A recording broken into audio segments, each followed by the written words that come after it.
they're really, really suffering. They lost their job. They're lonely. Their income is probably cut in half.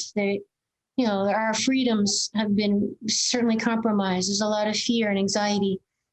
Maybe they lost a loved one that, whatever.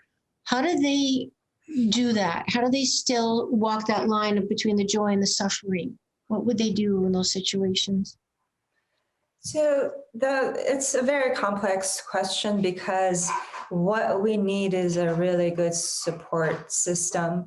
And our system is very individualistic right now, which is such a poison. We need our community to support us. So not everything falls on our own shoulders, should not fall on someone who's ailing, who's lost a job. There should be a safety net catching the people.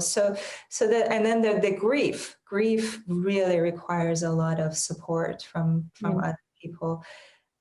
So this is not a situation of pull yourself up by your own bootstraps, because that is such a damaging thing to be preaching, because we need to fix our society rather than put all the onus on the individual to fix themselves.